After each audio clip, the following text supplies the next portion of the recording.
Vamos falar de Fórmula 1? O GP do Canadá foi a 5ª etapa da temporada de 2026 e eu tenho que admitir que eu assisti esse GP um pouco atrasada. Acho que esse é um dos maiores benefícios de ter assinado a Fórmula 1 TV, é poder assistir depois que a corrida passou, por conta do streaming e tudo mais.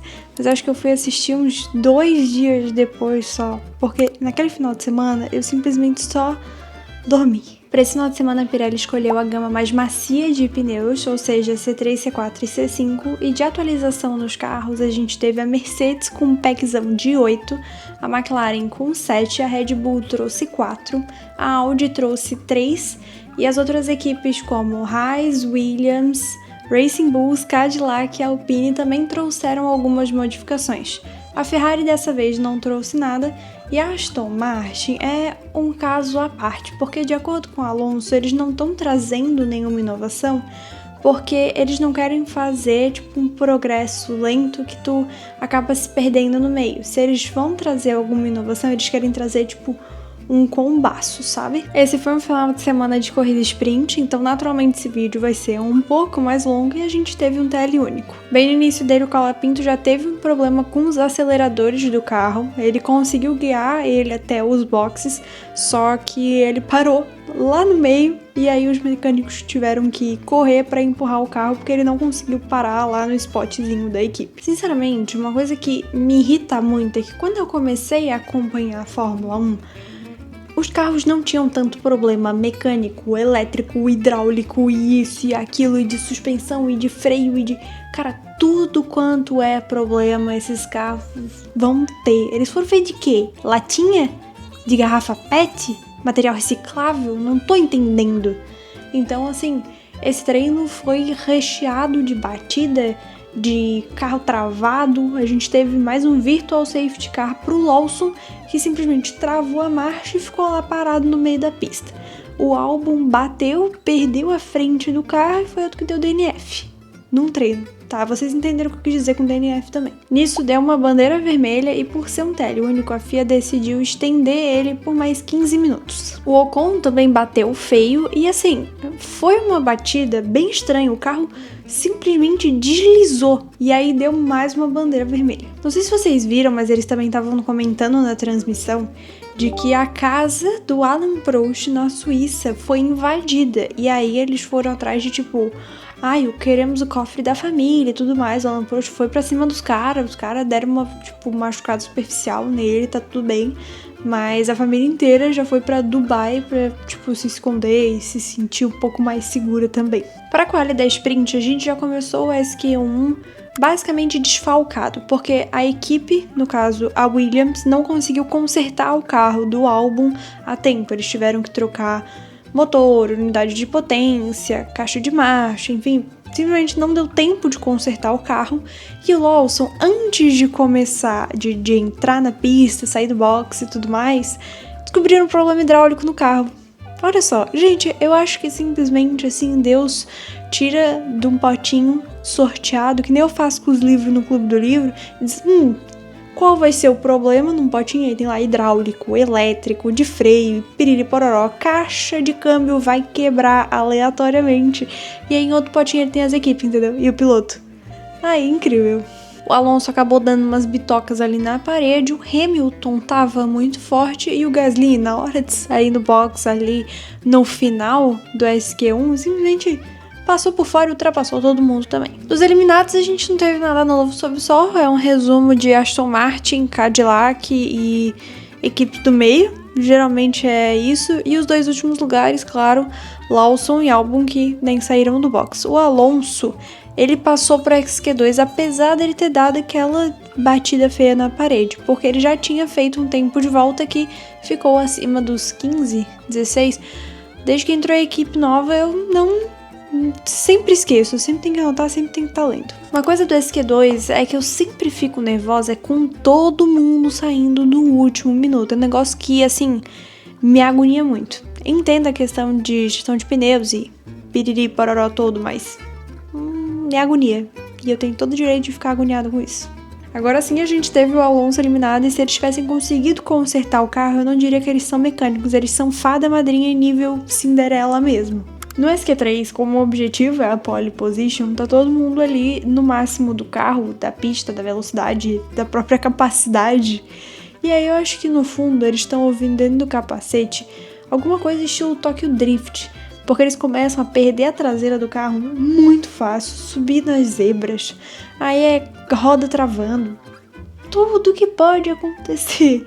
E é incrível, é muito bom ver isso. E a gente teve meio que uma panelinha das equipes nas fileiras, então foi Mercedes, McLaren, aí a gente teve Ferrari e Red Bull. A pole é do Russell, seguida do Antonelli e do Norris. Para a largada da sprint, infelizmente, o Bortoleto não largou lá muito bem, ele saiu de 12º para 16º. Em compensação, sabe quem que finalmente largou bem? Antonelli. Graças a Deus ele manteve lá bonitinho a posição dele e começou uma briga entre Ferrari e McLaren. Na volta 5 a gente teve o Radiário Bortoleto reclamando de motor no rádio. Olha só que grandíssima novidade, não é mesmo? E a gente também teve uma briga feia dentro da Mercedes, ou seja, Kimi e George. Um rolê que aconteceu foi um toquezinho ali entre os dois e o Kimi acabou saindo da pista. Numa dessas, o Norris, que estava em terceiro, pegou e ultrapassou o Kimi, o que, ficou bem difícil. Na volta 22, o Alonso abandonou e na bandeirada ficou Russell, Norris e Antonelli. Uma coisa que eu fico muito, mas muito fula da vida é que se aquela condição, aquela situação tivesse acontecido lá da volta 5 do Kimi ter esbarrado no George e ter saído da pista, ele ia estar enchendo os culhão no rádio. Porque ele me jogou pra fora, porque eu quero a posição, porque isso tá errado, porque piriri poró. Gente, já tá um inferno. Não que o Kimi seja a pessoa mais pacífica, mais certa da vida. A gente sabe que não é. Mas assim, que o George é reclamão, apesar de eu gostar muito dele, ele é. A gente tem que baixar aqui esse combinado. Apesar de que o Kimi nessa sprint também tava bem ruinzinho de passar. Ele errou 3 vezes, exatamente no mesmo lugar. O Lindblad pontuou e o Pérez ficou em 11º lugar, que é basicamente a melhor pontuação, a melhor classificação, enfim, finalização da Cadillac em toda essa temporada. Vocês têm noção disso? Que no 11º lugar é a melhor posição da Cadillac? 2 fofoquinhas do paddock, porque essa semana eles deram uma economizada no pessoal da mídia. Inclusive, as 2 foram merchan, no caso, collabs. A primeira foi da Crocs com a Red Bull, só que como não tem as lanterninhas, tipo a do Relâmpago Marquinhos, eu não achei tão estilosa assim. E a segunda foi uma collab da Fórmula 1 com o Monopoly. Sinceramente, eu não tenho paciência para jogo tão longo assim. E vocês? Pro Q1 da Quali, a gente teve uma cena que, assim, é absoluto cinema. Eu tenho que admitir que os reflexos do Colapinto, eles sempre me impressionam. Saindo ali dos boxes, ele desviou legal do Alonso. Não sei se ele deu uma travada ali, o que aconteceu, mas o desvio foi bonito. O Ocon, nessa etapa, deu uma beijoquinha ali no muro, mas como ele tava em volta rápida, ele só seguiu e conseguiu ficar em 15º. Pro Q2, a gente teve as 2 Audis classificadas. Graças a Deus. Vamos! Sinceramente, eliminados, nada novo sob o sol também. No Q2, a gente teve o Radiar por um tempão, e tempão mesmo, em P1. Simplesmente assim, completamente aleatório de onde é que saiu aquela volta. Charles reclamando no rádio, dizendo que, olha só, no Q3 é um P8 ou um muro. Acabou-se. No caso, ele tava sem freio. Esse homem desenfreado nas piadas. Eu tenho um senso de humor incrível. Infelizmente, ambas as Audis e o Sainz eliminados. E aí a gente segue pro Q3. No Q3 a gente teve uma batalha bem legal entre as equipes de topo. E sinceramente, apesar da Mercedes estar dominando, inclusive o Kimi, estar dominando mais ainda, eu acho legal ver que tem ainda uma distribuição, ainda tá um negócio parelho, não tá uma dominância nível Max Verstappen, tá ligado? Então o top 3 acabou ficando Russell com a pole, Antonelli em segundo e o Norris em terceiro. E eu acho incrível o Toto entrando nos rádios da equipe para tentar dar uma apaziguada no negócio. ele pega e acalma a putice de um pra não respingar e acalma a felicidade do outro pra também não deixar o outro puto. Então, assim, isso não é o chefe de equipe, isso é um pai. Eu nunca vi uma largada de corrida tão caótica quanto essa. Quando já tava lá, todo mundo na grelha, começou o procedimento de largada, as luzes se acenderam e continuaram lá acesos até que todo mundo ficou meio tipo, e aí, nós vamos largar ou não? Aí alguns começaram a se mexer porque o negócio ficou meio confuso e foi abortado a largada. E aí a FIA disse, faz mais uma volta de apresentação para todo mundo voltar para a grelha e se posicionar. Depois dela, quando o Arvid parou no lugarzinho dele, o carro desligou e simplesmente não ligou mais. Aí nisso os mecânicos tiveram que ir pra pista para ajudar ele a levar de volta o carro pro box, porque obviamente ele não conseguia. E aí de novo a largada foi travada. Mais uma volta de apresentação. E aí a corrida que era pra ter 70 voltas ficou com 68, por causa da questão de gasolina, ajuste, enfim, tudo mais. Finalmente na terceira largada o negócio deu certo. O Norris largou muito, muito bem e o Kimi também, tanto que logo ele ultrapassa o Russell. Na volta 1, a gente já tem um Piastri no box porque ele largou com um pneu de chuva, porque era a previsão. Mas aí, como a pista secou e não tinha condições de manter, ele foi pro box e na volta 2 foi o Norris. Na volta 12 a gente tem mais uma briga do Kimi e do Russell, eles ficam um passa, o outro passa. É nível aquele cogumelo do Mario que o Leclerc sempre fala, então assim, até certo ponto esperado, até certo ponto muito legal. E por mim, o Kimi ganha entre os dois, obviamente, mas na minha cabeça, ao meu ver, assim, conforme a temporada vai passando, eu vejo que nenhum dos dois realmente eu penso assim, nossa, se ganhar vai ser legal. Eu penso tipo, tá, não sei, eu acho que eu tô num momento em que eu meio que tava esperando todas as equipes brigando. Todas as equipes também peguei pesado, mas eu acho que o George é meio reclamão demais, apesar de ele ser um baita piloto.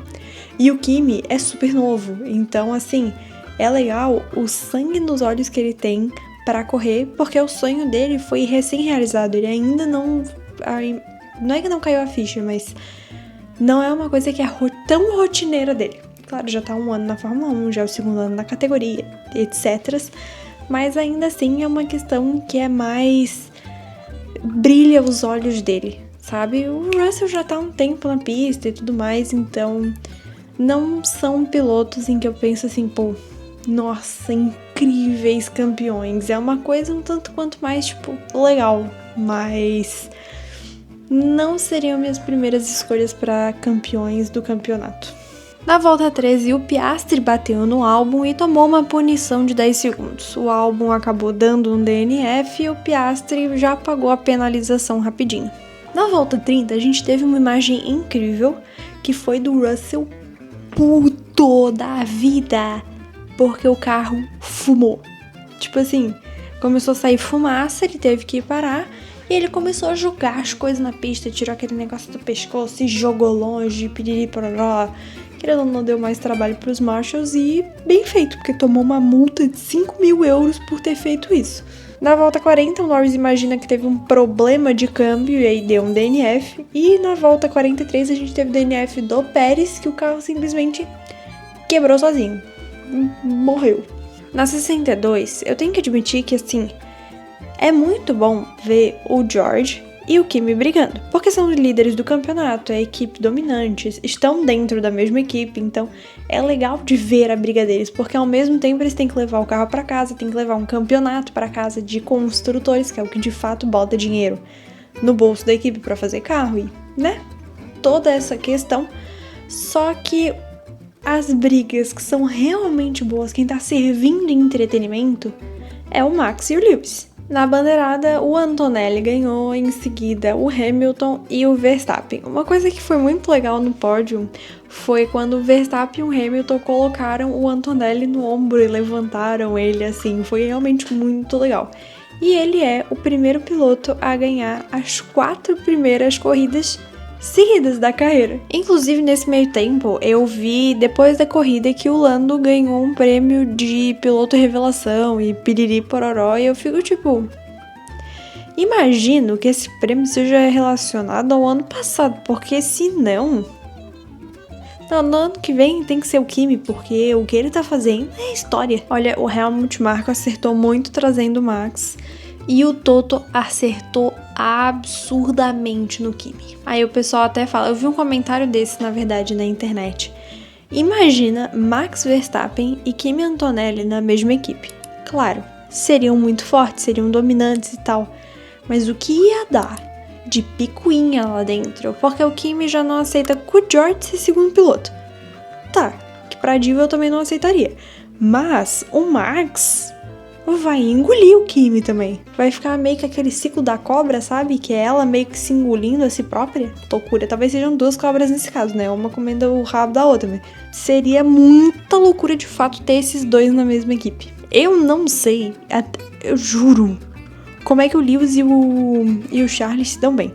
Porque claramente o Charles era o primeiro piloto quando tava com o Carlos. Só que eles também não tem como não priorizar o Lewis, que é 7 vezes campeão mundial. Então, tipo... Eu acho que é só porque a Ferrari não tá dominante. Porque se a Ferrari tivesse, nenhum dos dois ia aceitar, tipo, abrir espaço. Só que a Ferrari peca muito na estratégia, né? Então acho que a Ferrari ia acabar escolhendo um piloto ou outro pra errar mais e errar menos, talvez. Não sei, teorias. A gente teve penalizações durante a corrida, mas... eu não sei porquê, a transmissão simplesmente não mostra. E aí eu não posso nem culpar a Globo, porque é uma coisa que a Fórmula 1 não mostra. Porque quem escolhe as imagens, pra quem não sabe, é a própria transmissão da Fórmula 1. Então todas as emissoras recebem. E a única coisa que muda é a narração de fato, que daí é feita pela Globo. Aí feita por uma TV italiana e etc. O radial tomou 10 segundos por estar fazendo aquela direção meio zigue-zague, meio errática, quando estava se defendendo do Charles. E mais um stop and go, porque ele não reduziu em regime de bandeira amarela. Eu achei essa anotação muito boa que eu fiz. Eu vou ler ela integralmente para vocês. O Bortoleto ele foi penalizado em 5 segundos por estar fora do delta de velocidade. Não vai se fuder. Era o Virtual Safety Car. Era o VSC, eu botei VSF. Aí, uma delícia. Nunca queiram ver as minhas anotações pra esses roteiros. Elas são realmente, assim, peculiares. E o Bottas tomou 5 segundos por estar dirigindo muito rápido ali na área dos boxes também. Bem off-topic. Vocês viram o lançamento do elétrico da Ferrari, o Luce, lá que significa luz, e aí teve o Charles e o Hamilton dentro? Cara, eu acho que se eu tivesse sendo paga pra gostar do carro, pra entrar, elogiar, dirigir, etc., talvez eu acharia muito legal. Tipo assim, pode até ser elétrico, mas é uma Ferrari. Só que é um elétrico muito feio, bicho. O que aconteceu? Nossa, e tipo assim, o antigo designer, o chefe, sei lá do que, da Ferrari, dizendo: eu espero que tirem o cavalinho. E eu espero que tirem ele da chuva. Inclusive, esse é um comentário meu.